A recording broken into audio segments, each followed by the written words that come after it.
Welcome back to the World Evangelism Podcast. It's another special edition. I'm talking to you about mentoring, which is something very dear to my heart. And I've tried to go through different stages of it, just kind of taking our time, working our way through what it means to mentor. We've talked about what it is, and we've talked about how to prepare for it. We've talked about some of the things that might make you hesitate and not think that you could or should or can be a mentor. Today I come to the most dangerous part of all. I want to talk to you about the dangers of mentoring. I want you to know that in blunt honesty, being a mentor is quite dangerous. It's risky. It's a step out there. And so people will want to enter into a mentor relationship with you, but you don't know why. And to be honest, as I talk to you, I may not know why you want to enter in to a mentoring relationship. J.P. Morgan famously said, a man always has two reasons for doing anything, a good reason and the real reason. A good reason and the real reason. And so why are you wanting to mentor? I hope it is because you believe that it's what 2 Timothy 2:2 tells you to do, to take that you've heard from the Bible and men of God among many faithful witnesses, and to find other faithful men that you can commit it to, that they would be able to teach others, and so we can continue getting the gospel message to the world. Too many are unique. They have learned how to do ministry in a very special way. They can write books, they can preach sermons, they can build churches, but they can't train anyone else. They're not imitatable. They're just too big for that. And so I want to challenge you to be a mentor. And as you think about being a mentee, by the way, all of us should always be involved in mentoring and being mentored. None of us have ever reached the place where we know everything, and I hope we continue growing all of our lives. Now, as we talk about mentoring and we talk about the ministry, I love this quote.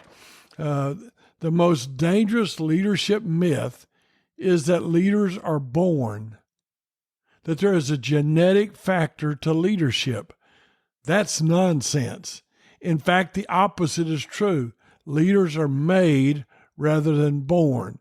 Now, that's Warren Bennis who made that comment. I think there's a lot of truth to that.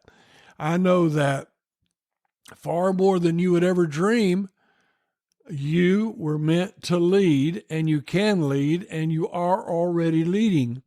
I think it's a fair statement to say that all of us are leaders to some degree or other. We lead ourselves, and we lead our families, and we lead our loved ones, and we lead our very best friends. So we're leaders in our own right. But can I name some dangers for you? And let's just chew the fat just a little while. Let's just talk about it. You see, one is what is often referred to as being burnt out, burning out. The mentor becomes depleted. People are asking so much, and they want to learn so much, and you give and you give and you give until your effectiveness diminishes because you're doing so much giving. Now, I want to stop right there and say that you want a mentor-mentee relationship where they want it so much that they are nearly just almost sucking the life out of you. And that's why you need a mentor. That's why you need to always be learning to teach others. So I'm listening to Paul. My name's Timothy. I'm listening to Paul, learning from Paul, and I'm teaching others that are teaching others. It's a chain. And even after you may say, I don't have, the great leader John Maxwell is always quoting people he's learning from. And he is undisputably the greatest leadership expert on the planet today, written more books, spoken to more people about leadership, and yet he's always learning. So you got to stretch yourself. You got to have a mentor. You can get mentors by the people you surround yourself with, the books you read, the places you go, the podcasts you listen to, but you can never quit growing because you've always got to be knowing so you can keep giving. There's no real living without giving and no growing without knowing. And so you're going to have to work hard at that. Don't be burnt out. Don't let it burn you out. Now, let me just say a word to the mentee, but also to the mentor.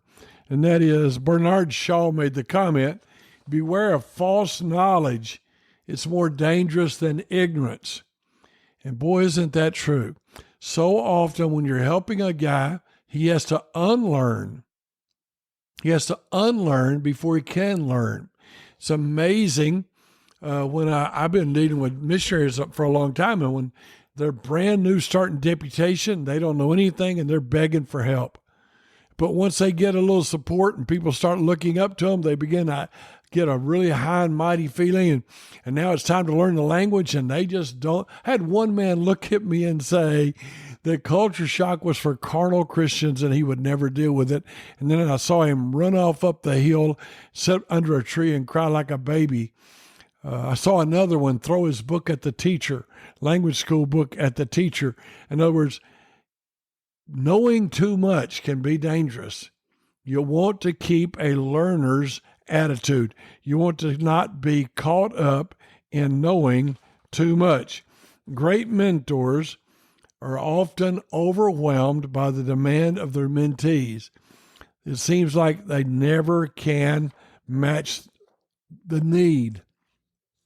And I'd just like to say to you, you're only there as a guide. You're not the big teacher. That's the Holy Spirit's job. That's the Word of God. And you don't need to have all the answers, but you need to know how to find the answers. And you don't have to know everything, but you ought to be able to point them to someone that can help them, other people, the Bible, whatever needs to be done to help them learn.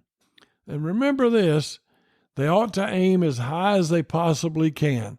They ought to have the greatest amount of dreams possible. Michelangelo said, the greatest danger for most of us is not that our aim is too high and we miss it, but that it's too low and we reach it. So help them reach for the stars to accomplish all that God would have them to. Help them dream of very big things that God might use them to do. Now then, another danger. We've got the danger of burning out. We got the danger of being overcommitted. I am currently mentoring several young men in different countries in Latin America, and I have to put a cap on it because I know I can only take so much giving without some time to refresh and recuperate and be ready for the next time. Between the Society of Mentors and doing this podcast and then working right now with about 9 different people, that's pretty well going to keep me hopping, I feel like. But another danger is the poor match, and that is that we're not matched up together. There's ineffective communication, and the relationship is challenged because we're just not the kind of people that really want to work together. Maybe our personalities don't gel. Maybe you are threatened by the mentee's reluctance or the way they act like or don't act like they're listening. I often say this, and I'll repeat it to you again.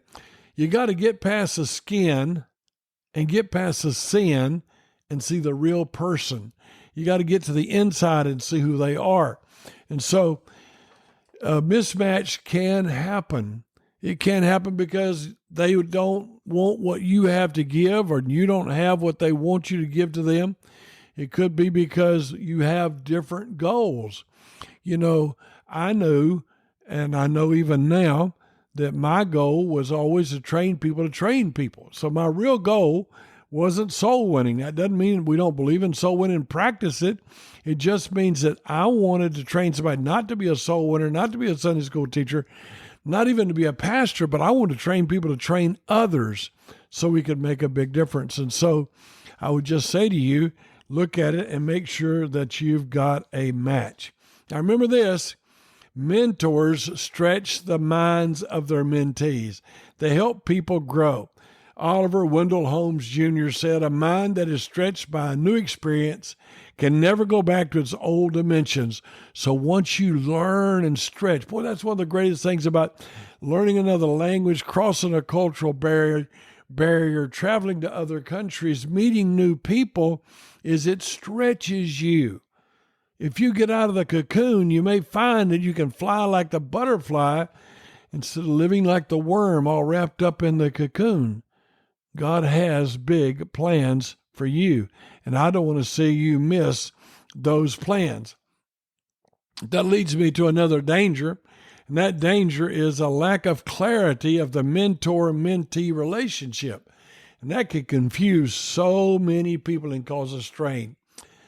Sometimes you think you're mentoring, but they think you're their friend. You think you're mentoring, but they think you're their friend. You know, they think you're just giving your opinion. They didn't come to you with the attitude and the heart of, I'm here to learn from you. Over the years, I have dealt with so many different people. I had one young missionary say to me one time, who elected you as the leader here? And I said, getting here 10 years before any of you did, maybe, had something to do with it. No one else was here. And that happened to make me the leader. Then he asked me why we couldn't reelect leaders and maybe he could be leader one year. So there's this attitude that will, they don't know what's going on. There's a confusion about this relationship. So you want to have a little bit of clear discussion and talk. If you're going to coach and you're going to mentor, they might ought to understand that that's what's happening as you're doing that. So let's just say that if you don't make it clear, somebody's going to get confused. You don't have to be ugly about it, but they need to understand I'm here to help you. Now, I want to say this to you right now before I go any further. They're only going to use you till they learn what they need to learn, and they're moving on. They're not moving in to become your friend. They're not moving in to become a part of your family. They are being mentored. So they want to be able to walk away and go do their own thing. There's nothing wrong with that. You can't get angry. You can't get upset. You've just got to let that happen. Now, boy, there's some learning stagnation. That's a major danger. Just because you're ahead of the curve doesn't mean that you are still learning and moving and growing fast enough. Different people grow at different speeds. And so if you're not careful, you will reach a plateau and you'll quit growing. That's why you need a mentor. You need a mentor to help you continue to grow, and you need to be mentoring to help them continue to grow. You need a personal growth plan. You don't want to have a plan where you go to. You want to have a plan where you grow to. That's a John Maxwell thing, but it's so very, very true. So you want to always be growing. How many books are you reading? How many podcasts are you listening to? Who are you seeking out to help you grow so that you know more this year than you knew last year as you can help people as they continue to grow? You're going to have to realize that people grow quickly and they'll catch up to you. When you think about it, it takes about 18 years for your children to reach what we would call adulthood in the United States of America. But within a few years, they'll be parents. And honestly, you'll kind of get shifted to the back seat. You'll become a grandparent. It's a nice way of saying you're off the stage. You're not the main feature here. You're not in charge anymore. They've grown and caught you. And that doesn't mean they know as much as you do, but in the mentoring world, you've got to keep growing if you want them to.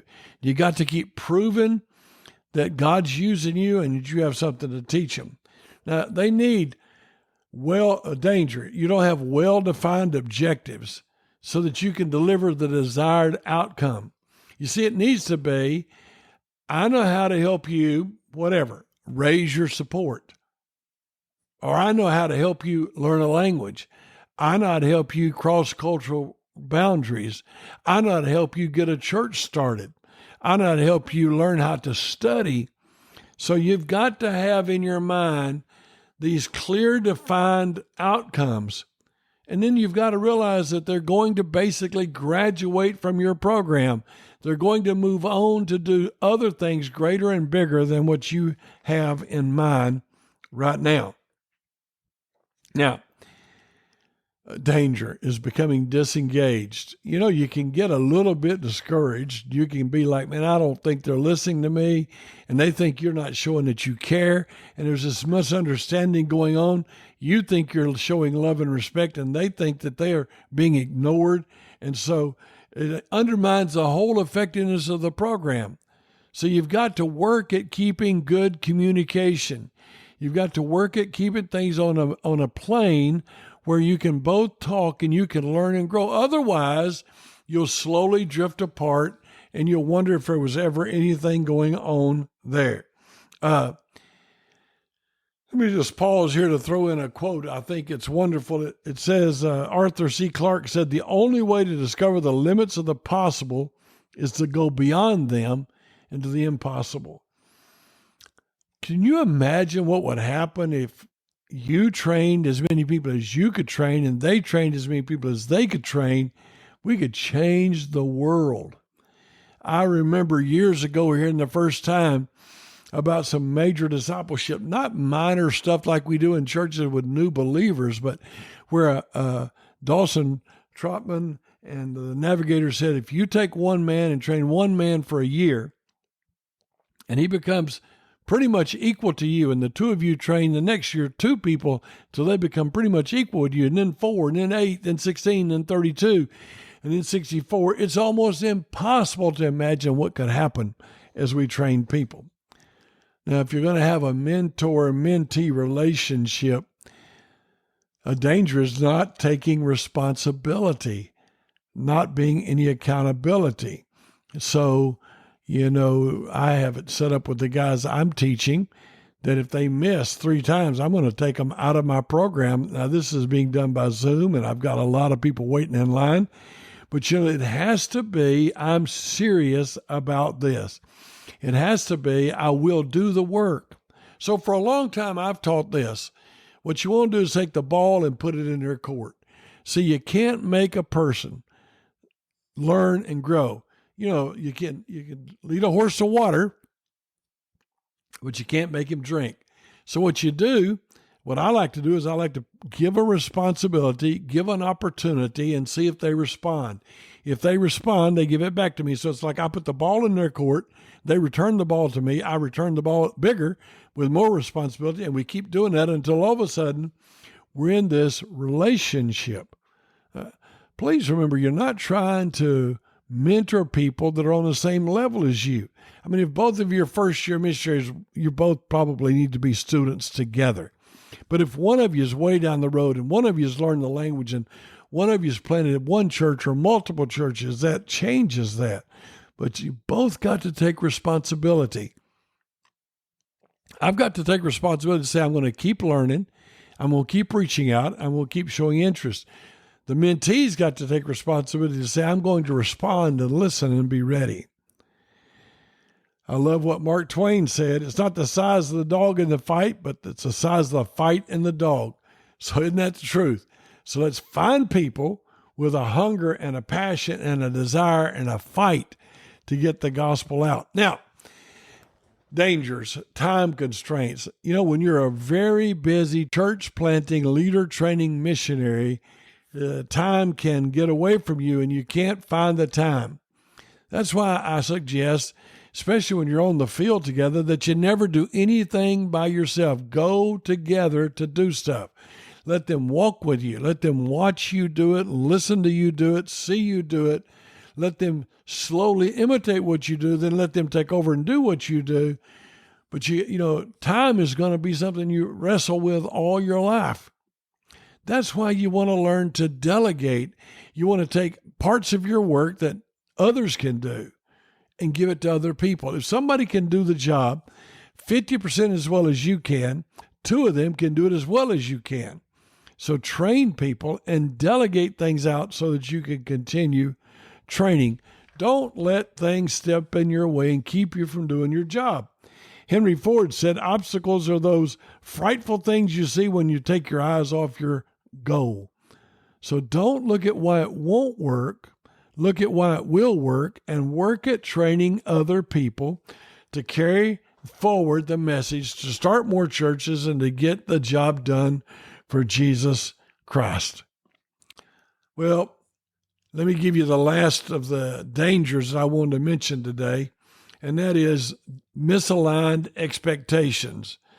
You know, sometimes mentors honestly believe they're building a coworker, and somebody's going to help them, and somebody's going to be in their ministry, when they need to realize that they're building a person that's going to move off and leave them.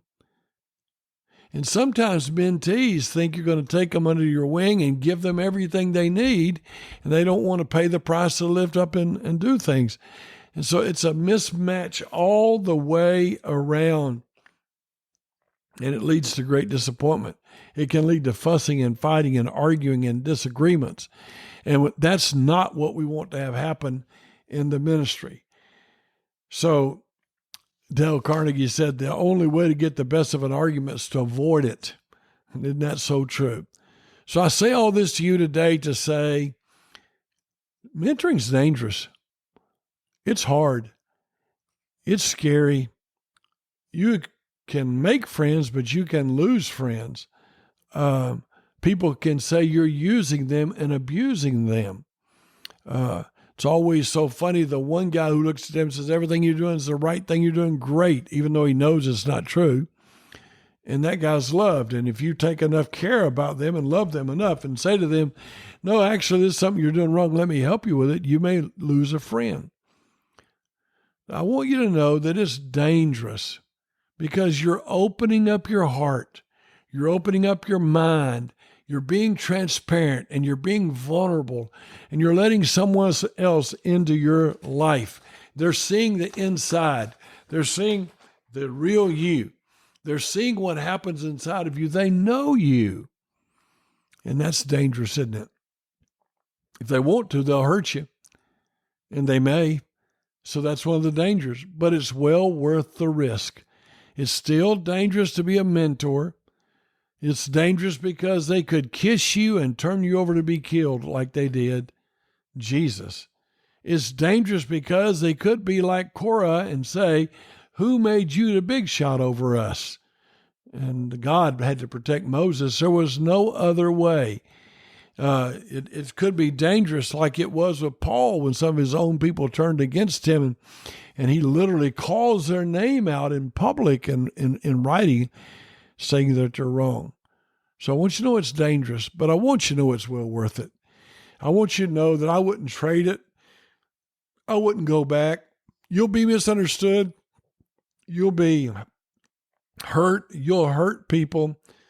But if you help them do more for Jesus than they've ever done before, it'll be far worth the effort. It's really what it's all about. It's about you teaching others to do great things for God. So don't you let the danger stand in your way. Step out and do something. Now I want to thank you for listening. I hope that I'm adding value. I really work at making this podcast a blessing to you. I really do. I may not be doing a good job of it, but I promise you, I feel like God wants me to do it, and I feel like I'm doing the best I can, and I'm working at getting better at it every day. I don't mind you telling me, this would help, add this to it, change this. I'd be more than happy to listen to you because I want to do the best job I can do for the cause of Jesus Christ. There's a world dying and going to hell, and very few people are that worried about world evangelism, but we are, aren't we? And so I want to challenge you to do more to get the gospel message of Jesus Christ around the world. Thank you for taking the time to listen. Thank you for praying for me. This is the World Evangelism Podcast. I'm your host, W. Austin Gardner, and I am very blessed to have this chance to be with you. Thank you.